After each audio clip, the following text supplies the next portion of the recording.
রাত তখন প্রায় 12টা। অমাবস্যার রাত। আকাশে চাঁদের আলো নেই, শুধু তারার ক্ষীণ ঝিলিক। রাজীব ধীরে ধীরে গাড়ি চালিয়ে পুরনো রাজবাড়ির দিকে এগিয়ে যাচ্ছিল।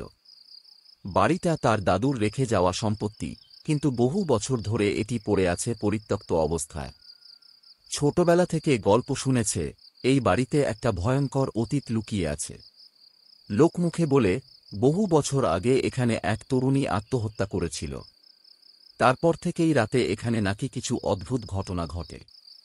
রাজীব এসব গল্প বিশ্বাস করত না, কিন্তু আজ রাতের এই নিস্তব্ধতা, বাতাসে ছড়িয়ে থাকা অদ্ভুত একটা গন্ধ, আর বাড়ির দিকে তাকালেই শিরদাঁড়ায় বয়ে যাওয়া ঠান্ডা স্রোত, সবকিছুই যেন তার মনে ভয় জাগাচ্ছিল। বাড়ির সামনে গাড়ি থামিয়ে বাইরে নামতেই মনে হল জানালার পর্দা একটু নড়ল। বাতাস নেই, তাহলে কি কেউ আছে ভেতরে? রাজীব ধীরে ধীরে দরজা ঠেলে ভেতরে ঢুকল। ধুলো জমে যাওয়া আসবাবপত্র, দেয়ালে ঝুলে থাকা পুরনো চিত্রকর্ম, আর সেই ভৌতিক নীরবতা, সব মিলিয়ে কেমন যেন একটা গা ছমছমে অনুভূতি হচ্ছিল। অদ্ভুত দেখা। হঠাৎ পেছন থেকে একটা মিষ্টি গলার ডাক। আপনি এখানে কেন? রাজীব চমকে উঠল। দ্রুত পেছনে তাকিয়ে দেখে সামনে দাঁড়িয়ে এক অপূর্ব সুন্দরী মেয়ে।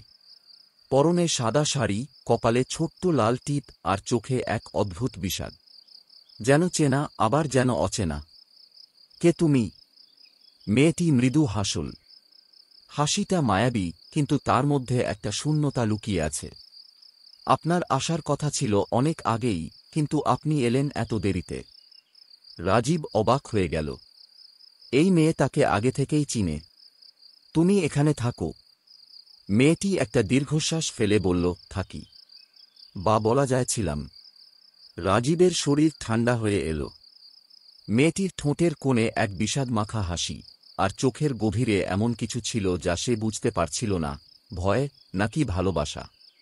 তুমি কে?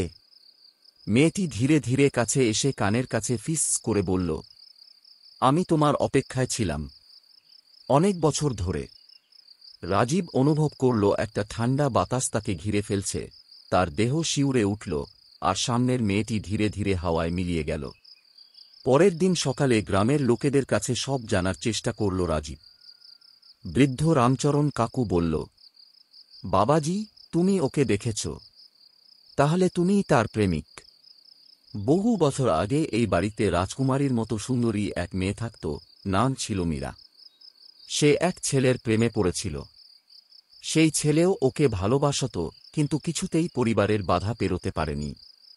প্রতীক্ষার প্রহর শেষে একদিন মীরা এই বাড়ির ছাদ থেকে ঝাঁপ দিয়ে আত্মহত্যা করে। তারপর থেকে সে অপেক্ষা করে তার ভালোবাসার মানুষ ফিরে আসবে, এই আশায়। রাজীব স্তব্ধ হয়ে গেল। তার বুকের ভেতর হঠাৎ কেমন একটা অনুভূতি হল, যেন অনেক আগের কোনো বন্ধন তাকে এখানে টেনে এনেছে। সেই রাতেই রাজীব আবার ফিরে গেল সেই পুরনো বাড়িতে। চারদিকে অন্ধকার। হঠাৎ আবার সেই মিষ্টি কণ্ঠস্বর, তুমি ফিরে এসেছ আমার জন্য। রাজীব তাকিয়ে দেখল মীরা দাঁড়িয়ে আছে চাঁদের আলোয়, একদম আগের মতোই। তার চোখে একরাশ অপেক্ষা, ভালোবাসা আর যন্ত্রণা। তুমি কি চাও? রাজীব ফিসফিস করে জানতে চাইল। মীরার চোখ ভিজে এল।